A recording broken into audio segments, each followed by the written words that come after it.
Good morning, good afternoon, good evening, whatever your time you're tuning in. That's the beauty of podcasting. Welcome into Touchdown in Paradise here on the Finstock Sports Network. I'm Justin. I'm Joe. I'm Russ. And Sabbatical Pete decided not to join us today. Guys, he chose kicking balls over us. How does that feel? He just likes balls better than talking football, I guess. I mean, he is a Cowboys fan, so it kind of makes sense. Oh, Russ taking shots.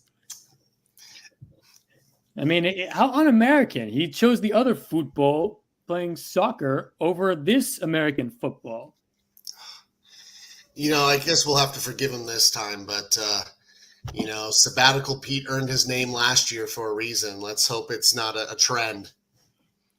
Hopefully not. I know he travels a lot. He's a hardworking man, but we'd much rather have him here for 1 hour a week. BD, we'll see you this weekend. Why don't we jump right in? We had a great weekend of college football, if I do say so myself. And I want to start with one of Joe's alma maters. Viva Las Trojans!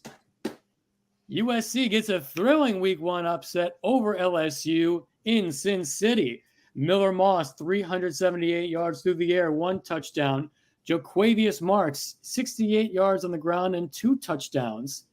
Garrett Nussmeier on the other end, 304 yards in the air, 2 touchdowns, and a very bad interception to end the game. Joe, because you got your master's at USC, I'm going to start with you. What is the ceiling for the Trojans this year in the post-Caleb Williams era? Oh, man. Ceiling, I still think that's to be seen. I think, they'll compete in the Big Ten. I think, they'll probably now they're not going to surprise many people. I think they surprise the one team that probably is going to overlook them or did overlook them. And I think the rest of the Big Ten is going to kind of, respect the fact of who they are as a SC. But ultimately, it's not theirs to win. They have to get through. They may not play everyone, but they still have to see Ohio State at some point. They have to see Michigan. They have to see Penn State. I think they go play Wisconsin at Wisconsin, which again, Wisconsin's not a great team, but that's a tough place to play in Madison. So I'm saying they're probably mid-pack, maybe 4th or 5th. Best scenario, they're 3, but it was good to see them actually have a little bit of a fight in that game on Sunday and ultimately get the W. Russ, this is now a half-decade mark where LSU has not won their first game of the year. Is this just a trend, or is there cause for concern down in Baton Rouge? I mean, I wouldn't cause for concern. I would say more cause for concern that Brian Kelly definitely just undisciplined. Like, you see that wide receiver, shoot a pretend gun at the SC players, just undisciplined. But I wouldn't say, cause to worry because, I mean, LSU was in that game. Nussmeier played a hell of a game. LSU played a hell of a game. I mean, they only gave up 23 points. So it's not like the defense was letting up, and it was basically 13-13 until like the last 5 minutes. So I wouldn't say that. It's very undisciplined on SC side. I agree with Joe that I don't see him winning Big Ten this year. Miller Moss surprised the crap out of me. He looked really good. That running game, looked good. And I will give a big hats off to Lincoln Riley because that defense looks immensely better. I mean, that is like the biggest from 1 week. That's the biggest improvement of the college football season because that defense kept USC in the game and obviously gave them a chance to win. Yeah, I mean, watching that game, there's a couple things that I noticed, and I agree completely with Russ. One is the just lack of discipline on LSU. I mean, they didn't really have, a whole lot of penalties, but, the ones that they did, like the penalty that the penalty that, where they got in trouble for, clapping or making or moving the D line, and that made the USC O lineman jump, like that resulted in a first down. Like you can't give that in any part of the game, let alone, like as Russ said, you have a player, shooting guns at your opponent. Like that's an easy flag. So And I mean, ultimately, 2 of those losses were Ogeron, and again, still discipline issues. I mean, the one good thing for SC though, because their schedule, even though it's tough, it's not very road heavy. I mean, yes, they have to go to the big house, but they play Wisconsin at home. Wisconsin's at home, okay. They play Penn State at home. They have to go to Maryland, play Rutgers at home, so they don't have to travel across the country. I mean, Washington, but that's just right up. They play Nebraska at home. They play Notre Dame at home. So it's not like they're doing much traveling this year. Well, the only real negative thing that I'm going to say ultimately about SC is a lot of the breaks were going their way in that game. And sometimes that's what you need to win a game like that. In another game, he doesn't come down with that one-handed catch. And I mean, you ask the right people, some people are going to probably say that was still not a catch, or I'm not sold that was a catch. And then on one of the last drives where they scored that rushing touchdown to basically, seal it or almost practically seal it, there was a sideline catch that was still another one that was just like, in another game, he's dropping that or that's getting picked. So, again, sometimes you just need lady luck on your side to win a game like that. I mean, I was very happy because besides the Notre Dame game on Saturday night and the SC game, it had been a pretty disappointing day of football. The games we've been looking forward to have been pretty bad, so it was good that we got at least a couple good games right at the end. The 2 primetime games were great games. I mean, that's so true. I agree with all what you're saying here. One thing that I did find interesting, and maybe it's a red flag for down the road in USC, I mentioned this in our group chat.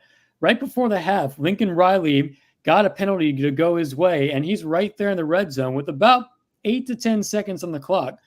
He's in striking distance for a touchdown, but what does he do instead? He runs the ball and calls a timeout, and then they lose the yardage, and then they miss a field goal to end the half. So I just feel like, now I trust Lincoln Riley offensive-wise. Defensive-wise, if they play like this every year, then I'll have full faith in him to win a national championship. But you've got to take opportunity of that stuff.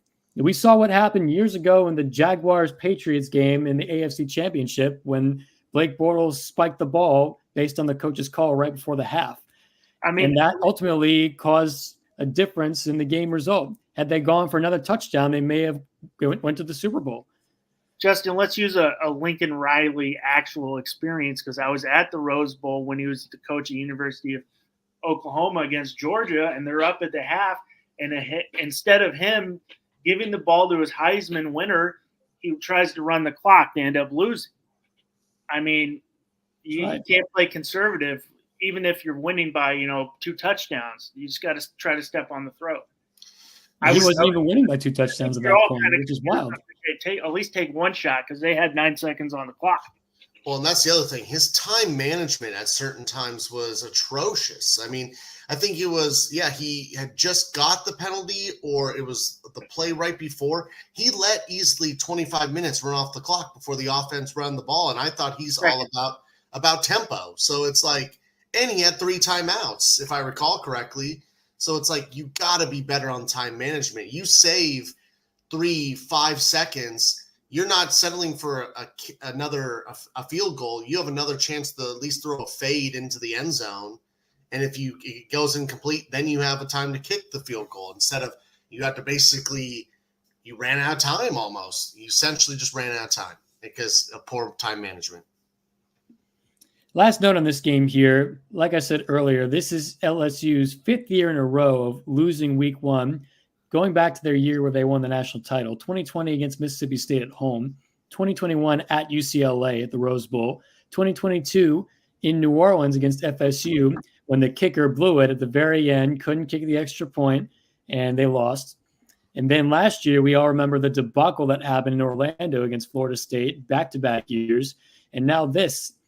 So I don't know how much to really blame Brian Kelly. He definitely deserves a lot of it, but all of it, it just seems like LSU is getting very bad draws in week 1 every single year nowadays. Any comment on this? Again, I realize that they may be, just some bad matchups or, just some bad luck. But ultimately, if you want to be a top 5, top 12 team now to make it in the playoff, you got to win these games. And again, that instead of going in week 2 when you play the Citadel, you're now 0-1 and you have some stuff you have to work out. And the SEC has a tough schedule, so that's a blemish first week that I don't think Brian Kelly and LSU fans are going to be ultimately too happy about. Russ, anything? I'm with Joe on that one. Okay, we're going to move on here. Riley's revenge. Notre Dame gets the win over Mike Elko and Texas A&M. Riley Leonard, the new Notre Dame quarterback from Duke, 158 yards. Jeremiah Love, 91 yards on the ground and a touchdown. That really was the difference. Connor Weigman, this guy was a 5-star QB, and he has not shown any of that potential ever since he got to A&M. 100 yards, 2 picks in his home stadium. Le'Veon Moss, 70 yards on the ground, 1 touchdown. Riley Leonard beats his former coach from Duke and Mike Elko, now the Texas A&M coach. And in my opinion, he looks like a very natural fit at Notre Dame. Yes, he may not be the greatest passer just yet. He's got potential, but he's a great runner of the football, and that's what I like about him. But what can A&M look to accomplish in this first year with Mike Elko, Russ? I mean, I think they'll go through, was it peaks and valleys? I mean, I mean, A&M hasn't had a solid quarterback since Kyler Murray left in, was it 21 or whatever it was? They haven't no, before that. Was it before 8? It was 18, 19? He was drafted in 2019. We're getting old, Russ. You got to push it back. Keep with the times, bro. Well, still, not way before that, because, I mean, if he's drafted in 2019, 2021 is 2 years. So, I mean, if you're saying way before that, we're talking 10 years. But, I didn't say way, I said well before that. Okay. I didn't hear that. But, I mean, they haven't had really a great quarterback since he left. I mean, granted, he was a freshman. Weigman looked pitiful. They had no offense besides Moss in the backfield. Defense looks solid, but I would go peaks and valleys. Notre Dame, on this show, I've literally came out and said it's going to be a tough game. This is a hostile environment, and I got slammed. That it's Texas A&M. They haven't been good. It is a hostile environment, but Notre Dame, I mean, their defense looks solid. Running the game looked good. Riley Leonard, I did like him. He rushes the ball nice. I would be a little – I mean, his passing was a little concerning. He did miss some big throws. So, I mean, that's one thing I worry about. But Marcus Freeman defense showed up big, and, I mean, they got it done. But yeah, with Elko, I think they're going to be solid. Maybe not this year. Maybe it'll be a 6-win team. But I think the future's looking bright just by the coach you brought in. Very well said, Russ. Joe, give me your Notre Dame takes here. Well, actually, I was going to jump with the Texas A&M question. Again, I think it was a tough environment. I give props to Mike Elko. You can already see the foundation that he's trying to build. And I think as, it's the SEC, it's going to be probably a tough year. They're going to have some big wins, but they'll probably have some rough losses. But again, you can see just, what he's trying to build, and you can see that in one game. I'm rooting for Mike Elko and Texas A&M for the rest of the season. Again, I like that team. That Le'Veon Moss, he is a stud. Like, just, if they had a little bit better O-line or just a little bit better of a pass game so that Notre Dame kind of, weren't stacking the box when he came in, they could have ran the ball, and they did run the ball on us pretty well. So, again, the identity is starting to form. I just think, it takes time to build that culture. Marcus Freeman's on year 3, and now we're seeing the fruits of 2 years of him building up his culture, where Mike Elko has to do that at A&M. I mean, Jimbo left that place a disaster. So, I mean, you have to rebuild from the bottom. But Notre Dame, straightforward. I mean, again, running game was there. defense, as I called it, again, is top 5, top 3 in the nation. From D-line, linebacking core, the secondary, I will argue, is probably competing with the best in the nation. Again, you have 2 All-Americans. One was a NASCI winner last year in Watts. It just comes down to Riley. I mean, really does. Can his passes get more accurate? He's going to beat you with his legs, which we saw. But I think the pass game I think he'll get better. And I think overall the pass game in general will get better over time. Again, it's tough to go down to Texas A&M and expect to put up 400 yards in the air unless you're, someone insane like Bryce Young or even Jalen Hurts, even though I don't even think they did that at Texas A&M. So, I think the pass game is a concern right now, but I think it'll improve. I mean, I think they need that. I mean, they needed to improve because definitely we saw Riley Leonard last year. He runs a lot. His legs are, he's dynamic and elusive, but if he's running like that, he's going to get hurt. And you saw him get hurt last year at Duke. So, he can't get. I mean, ultimately the season rides on his shoulders, and if he gets hurt, then I know Notre Dame's quarterback room is deep. I mean, Steve Angeli is the backup, and he went big in the bowl game this past last year. But he's no Riley Leonard, and Riley Leonard will put the ball where it needs to be. But I agree, it needs to improve dramatically. And thankfully, the schedule is weak enough so that they can improve that going into SC. I mean, I had Florida State as a big game circled. That's not looking like it's going to be a big game anymore. But you also play Louisville, and Louisville upset Notre Dame last year, so you can't overlook them. They played Georgia Tech at Georgia Tech. You can't overlook them either. But those are later in the season, so you got time to improve. They play Northern Illinois this week, so that's a perfect game to really highlight the pass game, put up some good numbers. Mm-hmm. It's equivalent to that game in the preseason when Ben Simmons would shoot a 3 just because there's no repercussions. Exactly. Don't be afraid, Riley. Just let it fly. Let it fly. Let it rip. Yep. Mm-hmm. Moving right along here, I want to know from you guys, who is the most impressive team in week 1? Russ, I'll start with you. Miami. We're really getting down to it. You put up, 41 points in the swamp, which we all know the swamp is – we're talking Texas A&M hostile. That's a whole different world. So, I mean, Miami's very impressive. Cam Ward, what he did, I mean, that was an impressive game, and just the defense, but was very impressive. We'll see if Cam Ward can keep it going because, I mean, he started off hot last year with Washington State, and it kind of fell off. I mean, it's obviously I think he might have a little more talent at Miami, but, I mean, we'll see if he can keep it going. This is a guy who did play, D2 football to start off from, was it Incarnate Wood? I think it's Incarnate Word in San Antonio. Yeah, that one? Yeah, Incarnate Word. So, I mean, he did play D2, but we'll see if he can keep it going. But that's definitely the most impressive win if you go into the swamp, and they won decisively. And great pick, Russ. That was my pick, too, over here in Miami. First off, it's all about the U. Going into the swamp and embarrassing the Gators like they did 41-17 is just so impressive. And I said in the group chat, after he threw that ridiculous touchdown in the back of the end zone, Cam Ward Heisman moment, that I would not be shocked if they can run through the ACC, which right now, no team looks better than Miami in the ACC. It's not very bold to say. They could run through undefeated. We don't know. We'll pick them.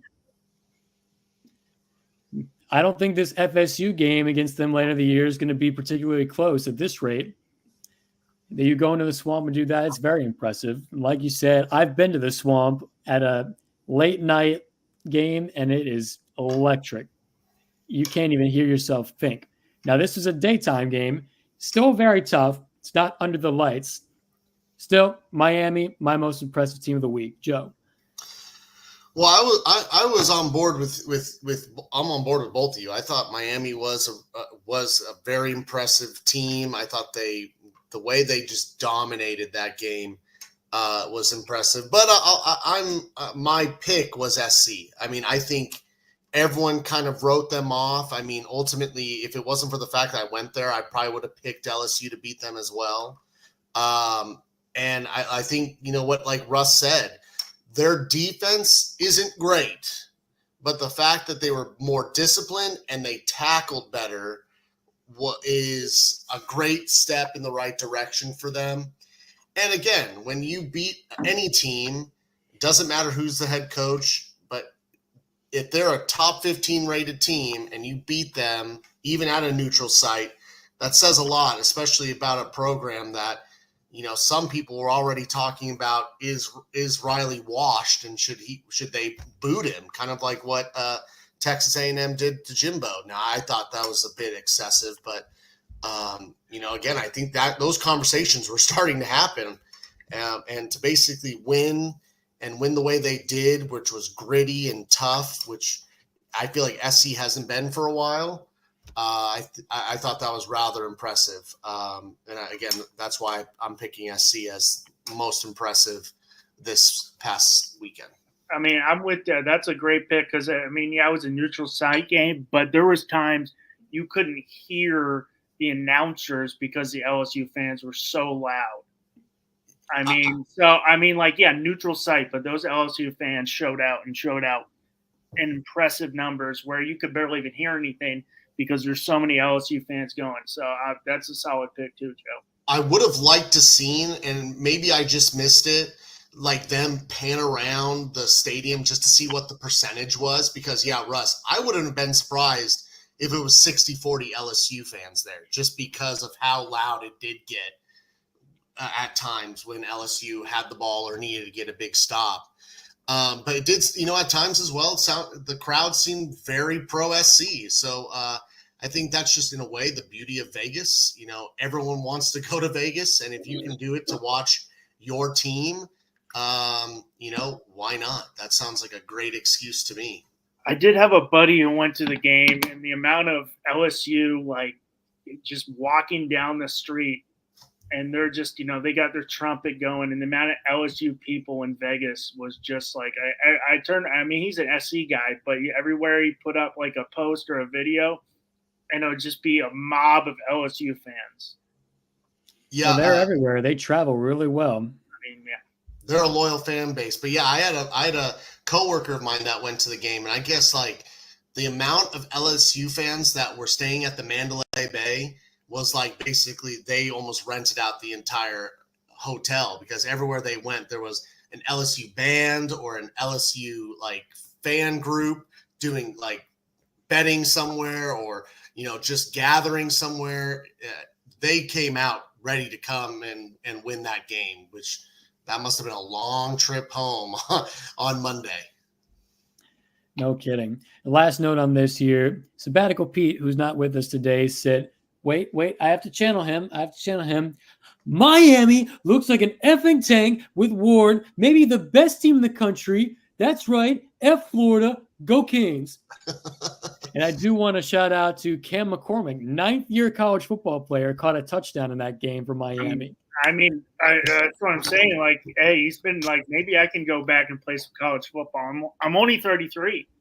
You got that eligibility. Just go to grad school. I guess that's the key. Yeah. Moving on here, before we just jump into parlay, cause for concern. Some notable teams struggled in week 1. A few that I'm going to point out here. Oregon, who I picked to win the national title, only squeaked by Idaho at home, 24-14. The reigning national champions, Michigan, now they did lose their coach. They lost a whole lot of talent to the draft. They pulled away late against Fresno State. Arizona, Russ's first love, turned on the Jets in the second half against New Mexico. They were only up 27-24 at halftime, though. Clemson looked completely lifeless, given they were playing Georgia. I wonder how concerning that is for people watching Clemson from the outside, do they feel like they can really compete at all in the ACC this year after this? And then, of course, Florida State, who I picked and Pete picked to win the ACC, falls further into humiliation in the ACC race at 0-2. The whole day I've been seeing Florida State slander, Florida State memes, DJU memes, and honestly, I'm laughing my ass off at how stupid I was to pick them, but also because I can't believe they spent all this NIL money for a quarterback who clearly still cannot throw the ball after 5 or 6 years of college. Guys, who do you think was the most disappointing?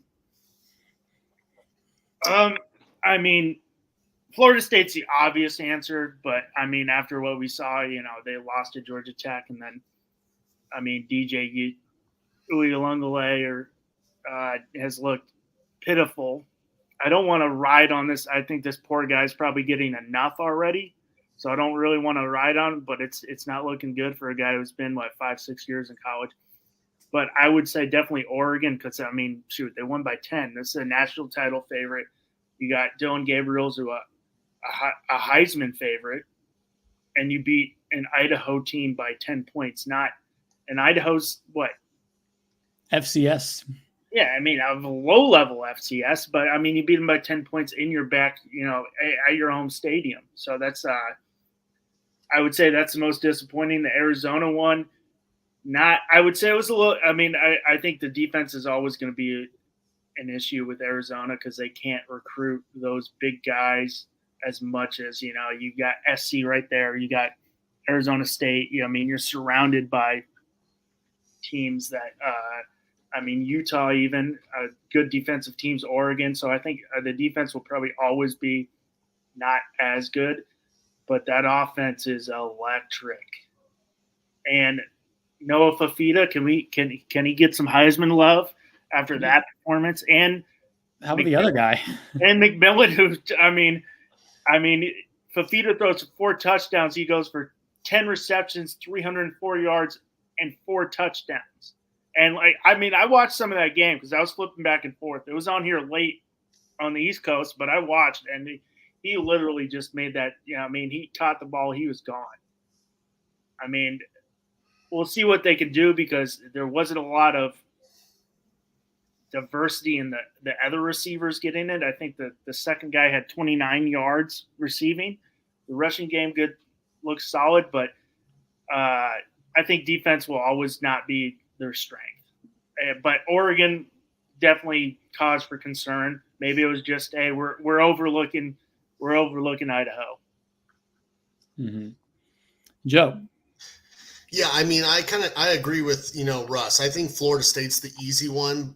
And I mean, it kills me to kind of, agree with, all the pundits, review on DJ. He still can't throw the ball.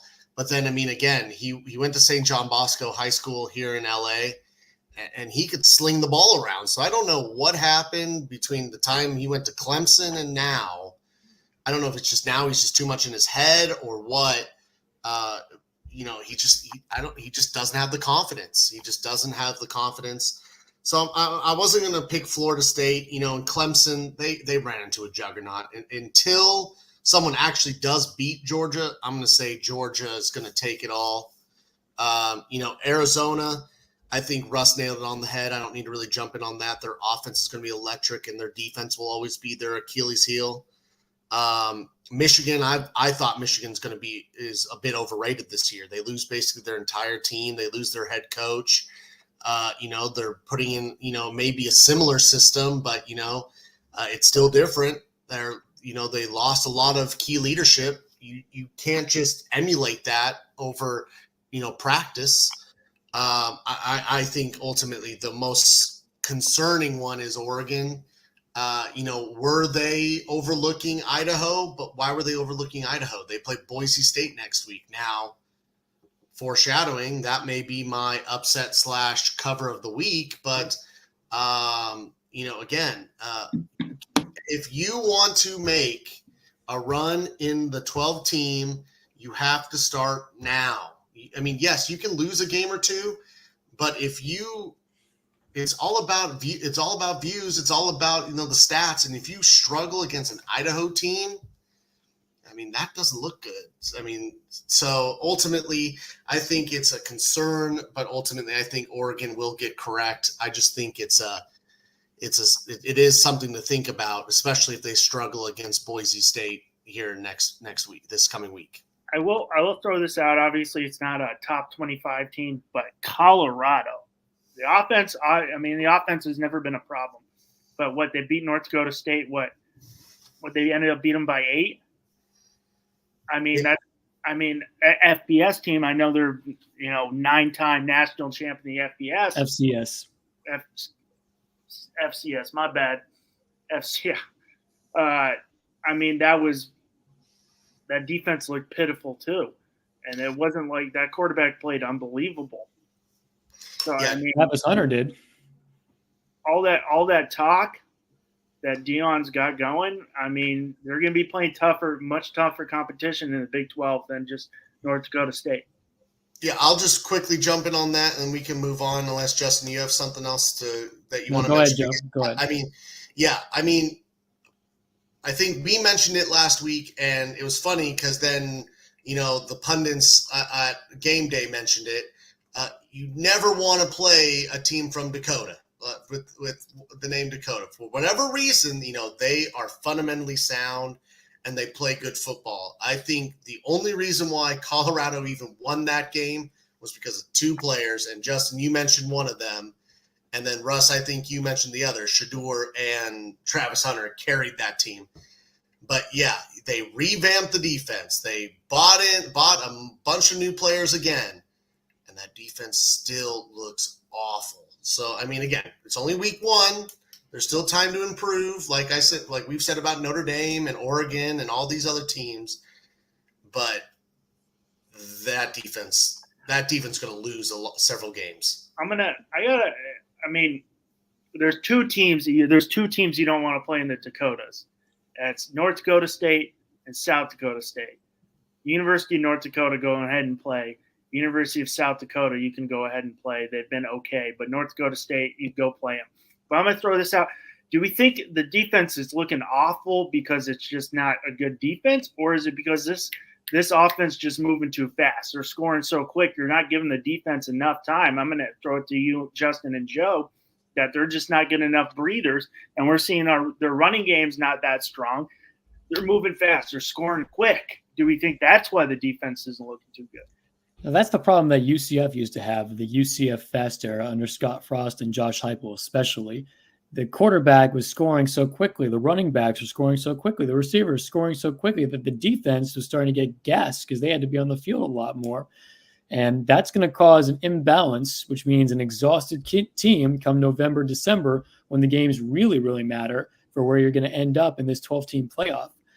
My cause for concern is going to be a lot of the Big 12 still is like that. Arizona included, they're going to fit right in if this is how they're going to play.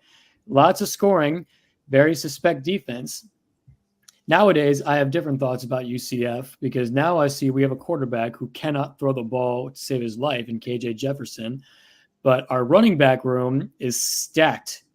If anything was shown to me in this first game, it was we have a 4-headed monster in that room. That's going to be our saving grace because if KJ and Ja'Cory, the backup, are going to throw it like that, I am not liking our chances in many, many games this year. But back on topic here. No, I do think you're right, Russ. I do think that with an offense that scores so quickly in Colorado and a defense that might have to be on the field longer than usual at altitude, nonetheless, a lot of those kids don't come from Colorado necessarily. Yeah, it's going to be heavy breathing. And they're going to lose a lot of games. And you saw it with the time of possession. The time of possession from when Colorado had the ball in the north, it was dominated by the Bison. Yeah, I'll be brief. I think I do agree that I think it's the pace in which the offense is scoring, but I think that then stems back to the coaching and saying, hey, look, we need to slow down from time to time. And you can still have a potent offense and be slower tempoed. lot of tempo teams did that. Oregon back in the day with Kelly. UCF would do it from time to time. But then my other point to that is, though, I then look at the strength and the conditioning program. Why are they out of shape? Why are they not ready to go, knowing that this is how you run your offense? You have to prepare for that. I mean, you can't say, oh, we didn't know we were going to go so fast. Like, no, you know what you're going to do. You know how you're going to run your offense. So your defense better be ready and be ready to run a marathon if they need to. I do think, though, it's scheme. Look at that last play, the Hail Mary. North Dakota State got the ball. They caught it. And again, if they had a couple more seconds or an additional timeout, they're at the 5-yard line right there. So I think there is some coaching scheme issues as well. It's not just tempo of offense that's exhausting, but I do think that plays a role into it as well. I mean, I all this, the money they spend and all the players they brought in, Shedeur is still getting, yes, he's getting it off and looking amazing, but he is still getting hit a lot. And they're having to scramble. I mean, that O-line is not great either. But they revamped that O-line this year, and he's still getting hit a lot. I mean, obviously, he was the most hit quarterback last year in college football. So, I mean, how long is this going to last when you're going to be playing tougher competition? Well, exactly. I mean, they play Nebraska this week. Like, you think Nebraska is going to be as easy, to throw the ball on or run the ball against? I don't think so. So it'll be interesting. Well, speaking of that, we've got to move on here for our parlay picks this week. Paradise Parlay. All right. We're going to start in the great state of Iowa, the Battle of the Cy-Hawk Trophy. Iowa State at Iowa.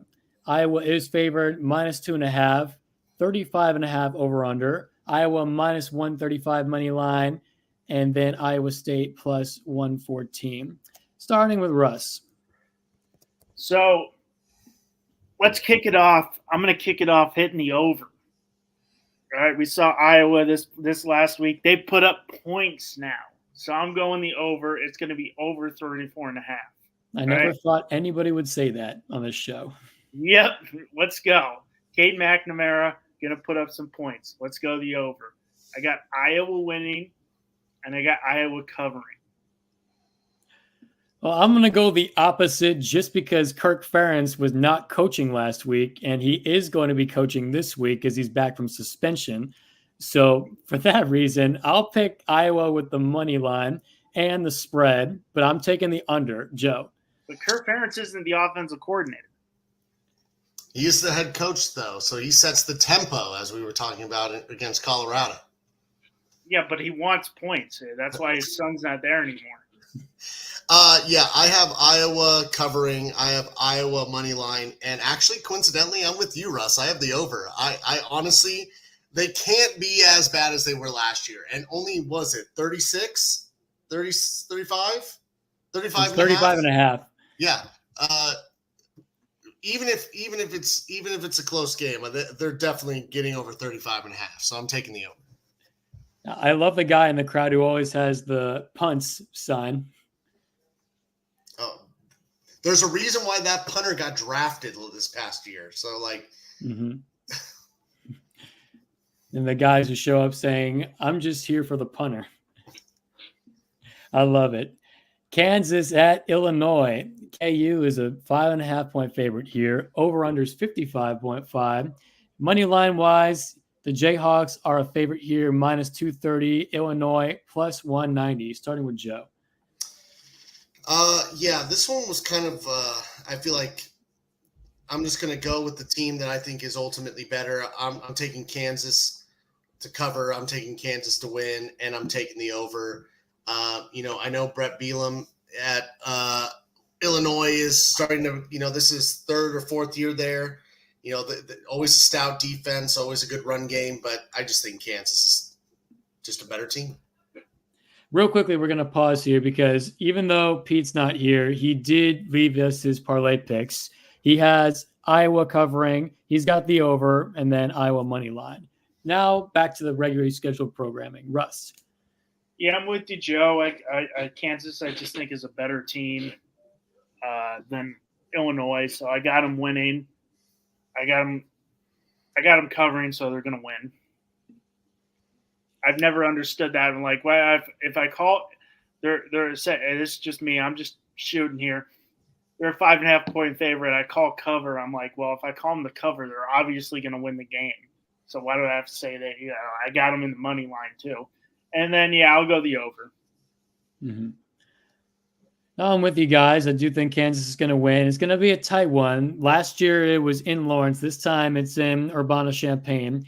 So going on the road, I think it's going to be a bit of a Midwestern battle. So it's going to be grinded out. Best team wins because they ran it just a little bit better. They tackled a little bit harder.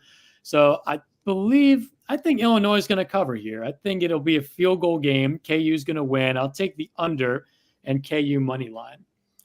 Next up over here, this might be a nice little trap game, as I like to call it. Tennessee at NC State.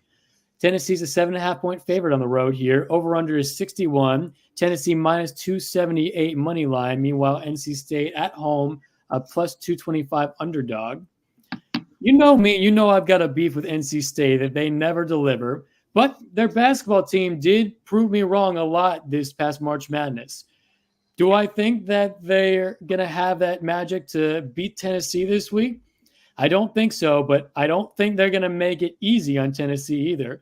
Tennessee might have the most underrated new hotshot quarterback in Nico over there. I don't know how to say his last name. I won't get to it just yet. I don't think that's just you, Justin. Don't worry. But NC State will cover at home. I'm going to go the over. It'll probably be like a 34-30 win here. And Tennessee will win, but it's going to be close, and it'll be a really tough game. I didn't like what I saw too much from Grayson McCall and NC State last week against a very – who was that team that they played last week? Western Carolina. Feisty team. Catamount. Catamount. Is that what you said? Yeah, they're the Catamounts. For sure. What is a catamount? I no clue. We'll look that up later, but I'll go with Joe next. Go ahead. Yeah, I just think Tennessee's the better team as well. I think, their offense with this new quarterback, Nico, is, he's a more accurate thrower than Hooker was. I think he's going to I think Tennessee is a sleeper for the SEC if they play the way they did last week, even though I realized they didn't really play anyone, but still, some teams did play no one and struggled. So it says a lot. So I'm taking Tennessee money line, taking them to cover, and I'm taking the over. I think they put up big points unless there's a thunderstorm or a hurricane or something crazy divine happens. Well, the Carolina Hurricanes play right near their campus. We don't need the hockey team. Well, I mean, it could be even more rough than football. Russ. Yeah, I'm with Joe on this. I think Tennessee's just the better team, so I got them covering, and I got the over. And let's do a little history lesson here, boys. A catamount are large wildcats. Okay. Fair to call them cougars? Just giving, we got my history teacher here, so we're. No, thank you for that information. I will share that it is a large feral cat, essentially. Yeah, but I mean, like Justin said, Nico, he looked great last week. I don't know where he went to high school, Downey, Long Beach Poly, but he went to Warren. Warren, okay, that's in Downey though, right? Yeah. Yeah, so Warren, or he went to Poly for a little bit, but he looked looked solid. It looks like they got a nice young quarterback in there to keep it going, but high scoring. You got Josh Heupel. It's going to be high scoring. Don't forget about Pete's picks, Justin. I know. I was right about to read them off. So Kansas game, he's got KU covering the spread, the over, and then money line Jayhawks. Tennessee, he's got Tennessee winning with the over and covering. Arizona State at Mississippi State. Ooh, we got a little SEC Big 12 action right here. ASU is a 6.5 point favorite at home. The over-under is 57. ASU minus 230 money line. Mississippi State plus 190. I'll start off here in saying Kenny Dillingham, he's coming.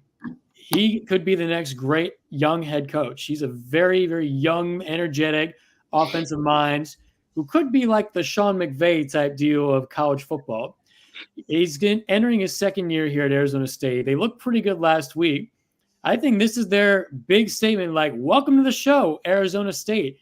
You guys are back in the landscape of college football. Give me the Sun Devils to cover. I'll take the over and ASU money line. Joe. Russ, go ahead real quick. I'm checking something out. Well, I kind of skipped over this game, but I'm gonna go. I mean, we're talking about Arizona. This is Wildcat country. Bear down, bear down. So let's go Mississippi State. To cover. Let's go Mississippi State to win, and shoot, let's hit the over. But I'm not gonna pick Arizona State, even if I'm wrong. Screw that team in Tempe. Yeah, reading off Pete's picks, he's got Arizona State winning, covering, and the over as well. Joe? Okay, I can't find it. Is it it's at Arizona State. Okay, that all right, I was just double checking that. Okay, yeah, I have. Oh, yes, you're right. I did mess that up there. Sorry. No worries. It doesn't really. Okay, I'm changing one thing. I'm taking Mississippi, the plus 6.5. I'll take the over, but since it's at Arizona State, I'm taking ASU to ultimately win. But I think it'll be close. Mm-hmm. I think those guys are going to have a little too much good time on Friday, so they'll probably be hungover. Those Arizona State boys, For them. Yeah, you can put that down. Type. Okay, coming up next, we were just talking about this, an old rivalry rekindling for the second year in a row. Colorado at Nebraska. Nebraska is the 7-point favorite, over under 57.5.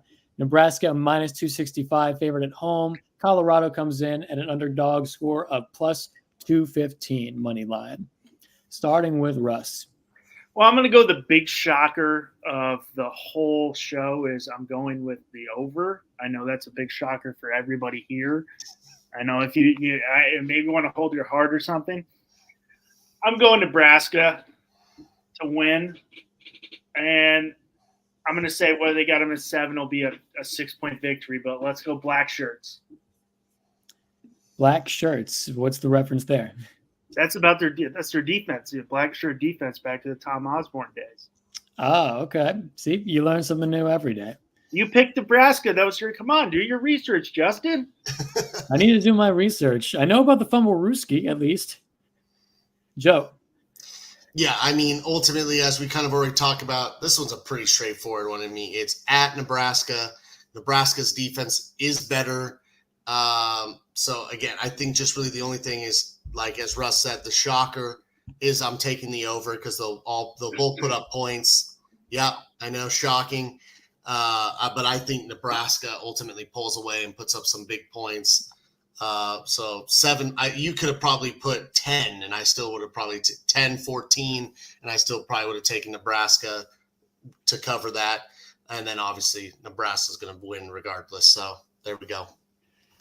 Pete and I seem to agree once again with you guys. We're both taking the spread of Nebraska over and the money line here. Dylan Raiola, maybe a dark horse Heisman candidate, looking like Patrick Mahomes 2.0 out there on the field and off the field, in case you haven't seen him before.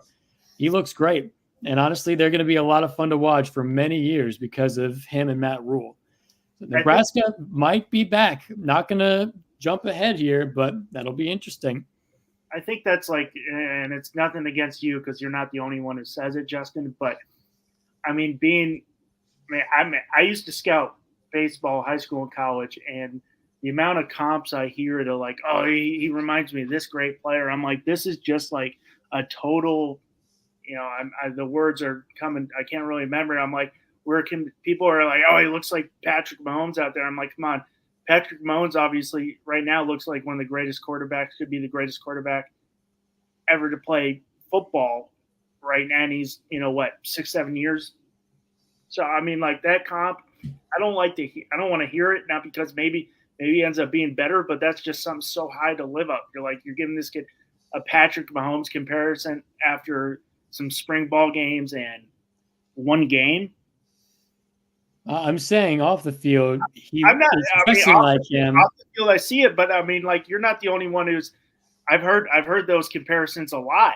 I'm like, we're giving this 18, 19-year-old freshman Pat Mahomes comparisons. I'm like, let's set him up to succeed and not fail. I mean, the only caveat to that, Russ, is the amount of money that Nebraska paid that kid to go there when he was committed elsewhere for a good period of time. He's committed to a lot of places. Yeah, he better be essentially Well, a Pat Mahomes. So his father was a center at University of Nebraska. Oh no, there was definitely some connection to Nebraska, but come on, and the reason he wanted to play quarterback is his godfather is Matt Stafford. Oh, I didn't know that. Okay. NFL Throw out them stats, president, Russ. Throw them out them stats. Yeah, wow. Russ just decided to be an encyclopedia today. Well, his high school career went from Texas to Arizona, and then when he had committed to to Georgia, his family moved to Georgia, and then he flipped to Nebraska and played his high school football his end in Georgia, then flipped to Nebraska because they thought they would live in Georgia because he was going to UGA at the time. Yeah, well, we've got to move on here. Thank you for Russ for all the insight there. Arkansas at Oklahoma State. OSU -7 at home. Over-under is 60.5. OSU -287 and Arkansas +225. My first upset of the week coming right here. Arkansas is going to march in there and not shock, but win decisively. I don't trust Mike Gundy in certain moments, and this is going to be another one of them. As talented as Ollie Gordon is as a running back, I've seen him get shut down before. This is an SEC defense and new SEC quarterback in here that looked pretty good last week. Granted, they weren't playing anybody really notable, but this is their big say, hey, don't forget about us, SEC. We can still go on the road to a pretty hostile environment and win. And I also don't trust Alan Bowman for me. I know he's like seventh-year quarterback. I just don't see it with them. Arkansas is going to go in there. They're going to cover. They're going to win. And they're going to beat the brakes out of Oklahoma State with the over. Joe. Yeah, I don't know why, but I picked Arkansas as well. I just think maybe it's a little SEC bias. I have no idea. But I mean, normally I pick Oklahoma State just because of the mullet. But I think Arkansas is going to win. I think, +7, that's pretty generous. But I'm going to take the under. I think ultimately what helps Arkansas win this game is their defense. Russ. Well, I'm going to go different. I do have Arkansas covering, and I do have them covering that 7. I'm with Joe. I think they'll be the under. I think Oklahoma State wins because of that running game. And what this game is in Stillwater? Yes. Yeah. Okay, so I do think that win, but 60.5 is a lot. But I think I'll just put it on Ollie Gordon's back and let's ride. Pete is going to also go with the Razorbacks here. He's taking the under, though, with the Arkansas money line. And over here we have our game of the week at the Big House, Texas at Michigan. Texas on the road is a 7-point favorite. Over-under is only 44. And Texas money line is -270. Michigan +220. Russ, give it to me. All right, well, I think Michigan ends up covering the 7 points. It's in the Big House. But I do have Texas winning this ball game. I think just Texas, like we've alluded before, all the players they've lost, it's just going to be too much to compensate. So I do have Texas winning, but the over I got the over too. 44 is not a lot. We obviously Texas can score. So, but I think they end up pulling it out. Great picks all around. I'll go with Texas as well. It's going to be a gritty, real Midwestern battle, a game that Texas usually isn't used to because they've got to go travel like this. Michigan is going to force Texas to play their style. Hard-nosed running, big boy defense. Texas, we've seen under Sark, is very high-flying when he's got the right quarterback in.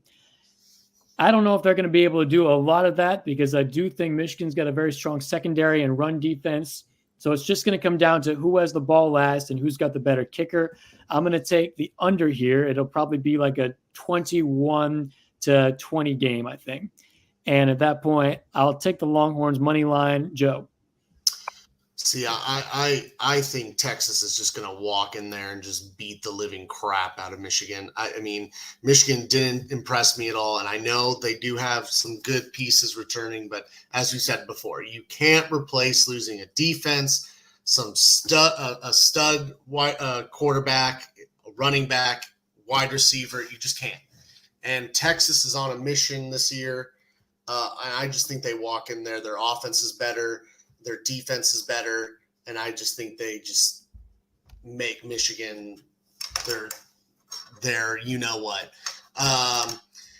So I'm taking Texas -7. This was another one. If they put -4, if they put 14, I would have taken Texas to cover as well. I'm taking the over. I think they put up big points, and I'm taking Texas to obviously just annihilate them in the big house. Pete is rolling with us too. Texas -7 over and the money line for the Longhorns. Hook 'em, baby. We're all on the hype train here. I got Michigan covering. Mm-hmm. You went conservative. It's okay. No, hey, fun. it's in the big house, and you said Midwestern battle. Justin, you being a Texas boy, you know it's Texas isn't a Midwest state. And well, they're going to the Midwest, Russ. They're going to force them to play a Midwestern battle. That's okay, I mean, like you should know it's Texas against the world. Right. They're not called the Lone Star State for a reason. They still want to secede. There's a good amount of people in Texas who still want to secede from the U.S. You know, in our lifetimes, I wouldn't put it out of the question. Now for our predictions here, I already called my upset of the week. Joe, what's your cover or upset of the week? I don't think they win, but I think with that running game that we saw this past week, I think Boise State's covered plus 19.5 against Oregon. Russ. Oh, Pete's. I can't remember who. I remember I picked on one. Remember who. Say Pete's real quick. He put nil. I don't know what that means. Oh. NIL? I just put that there, meaning that he forgot. Gotcha. But now nil stands for NIL, which is a whole different meaning here. Well, I'm going. Shoot, I'm going Tulane, and Kansas State. Against Kansas State, I'm going to go Tulane. They only 7.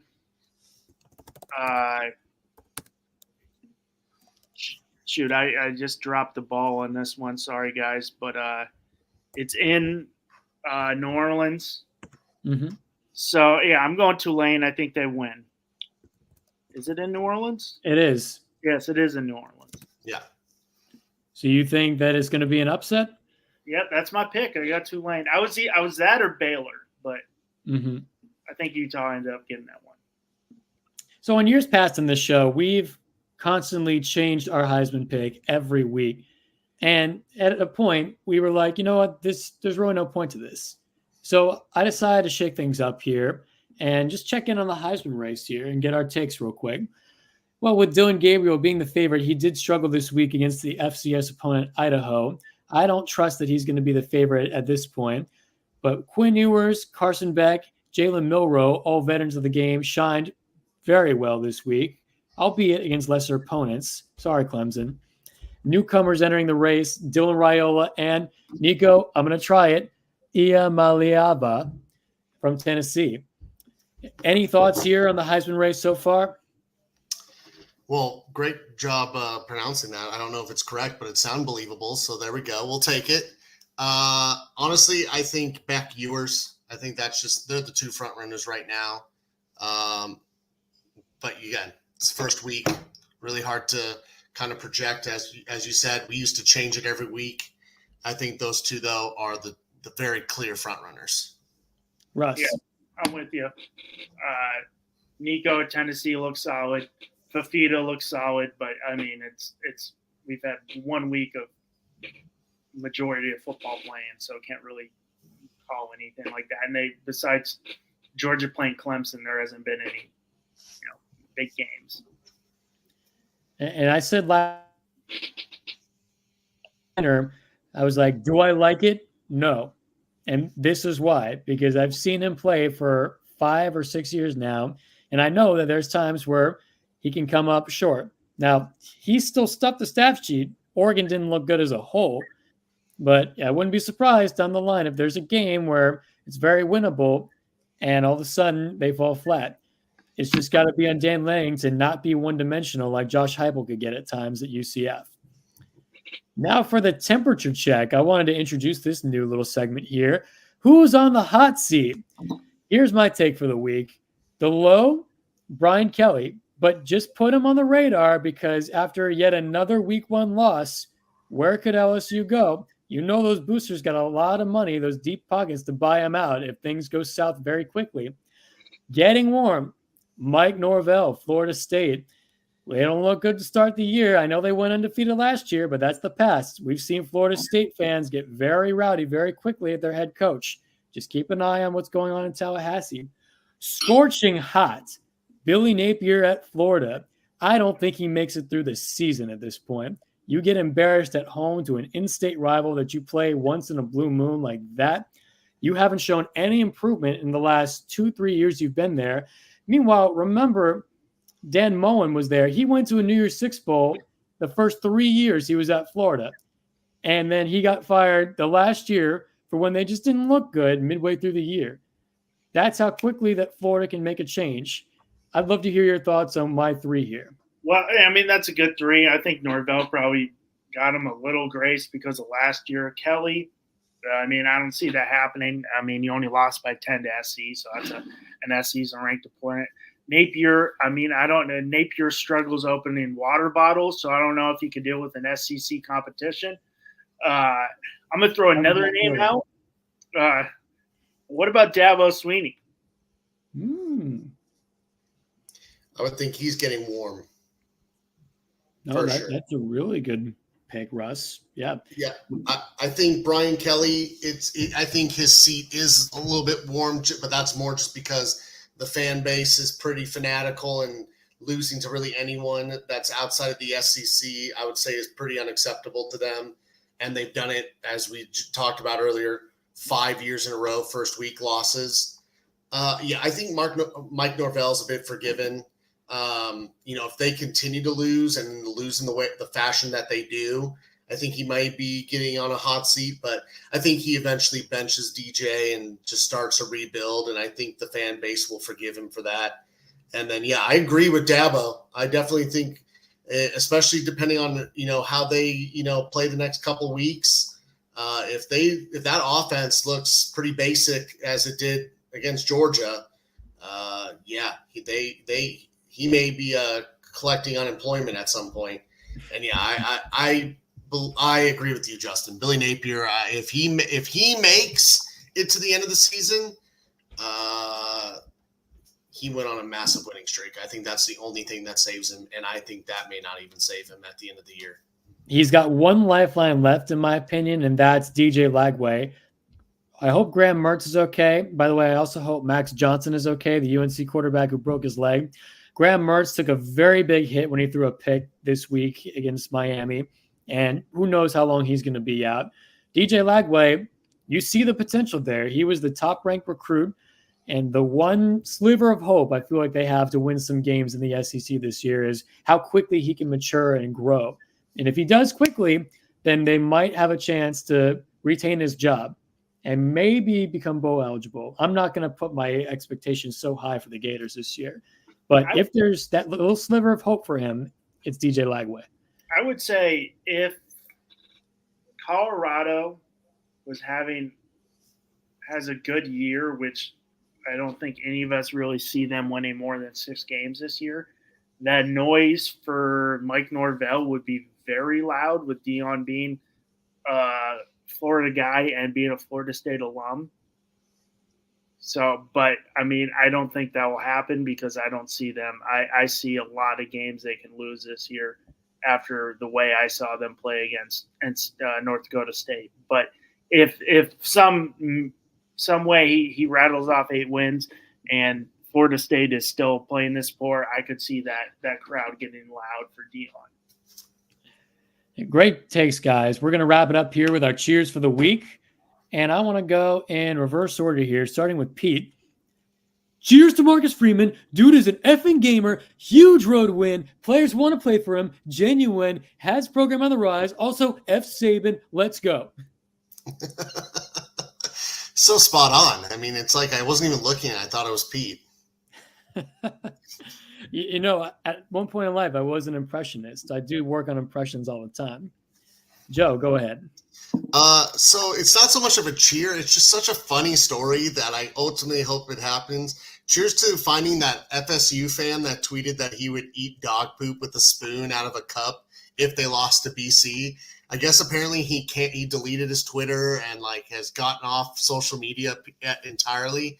I'd say the hunt begins. Make him eat a white dog turd so his stomach is full of it. Because honestly, I got a belly full of white dog turd. Exactly. So let's find him so he has to eat it for all of America. There we go. I think the Barstool didn't the Barstool guy find him and message him on Snapchat and then texted him that you got to do it to break the FSU curse? I didn't see that. I'll have to check when we get off. Pete sent that to the group chat. I'm pretty sure. All right. Russ, go ahead. Well, I mean, there was a couple, but I think and impression Pete when he says F Saban, that man kills it on game day every Saturday. Him saying what did he say about if you don't win this year with spending $20 million, you're shit out of luck or something like that. I mean, like I love seeing Saban on game day. But I'm gonna shout out Deontay Lynn, from the defensive coordinator from the University of Southern California, who just, turned that team around. They gave up 13 points against LSU. From what we saw that defense do last year, I think is a masterful job. I agree. That was a great turnaround that he did. And if this is a good omen for USC, they've got a chance to really compete in the Big Ten because of him, not just because of Lincoln. So good for him. Who knows? He might get a head coaching job if he performs too well this year. And my cheer for the week, well, I've got a couple here. Number one goes to Northwestern for building the 8th wonder of the world in their temporary football stadium right on Lake Michigan. If you haven't seen it yet, I implore anybody watching to Google it right now and take a look. It really is a beauty. Right now, especially the end of summer in Chicago, the weather's still so nice. You get a nice view of the lake while you're watching a football game right there. I love it. It's not forever. It's only temporary. But I want to just savor it, enjoy it. It makes me even want to go to Chicago to go to a game, a Northwestern game, that is. But, Yeah. And then my second cheer of the week, I went out to get some frozen yogurt, vegan frozen yogurt. I'm not turning my back on you, vegan community. I went with my roommates and we're listening to the FSU Boston College game on the radio. As we're in the car, the commercial break comes on, and then I hear a commercial for SV Vodka, the official vodka of Florida State Athletics. Now I'm thinking, in case you haven't figured out how far college athletics have become, there's now an official vodka for a school's athletic department. And Lord knows if any school needs it right now, it's Florida State. So props to you, SV Vodka. How much do you think they paid for that? That's a great trivia question that I'd love to know the answer to. But for now, this has been another week of Touchdown in Paradise. Be sure to like, subscribe, and share to the Finstock Sports Network for more. I'm Justin. I'm Joe. I'm Russ. And we will see you next time. Catch you later.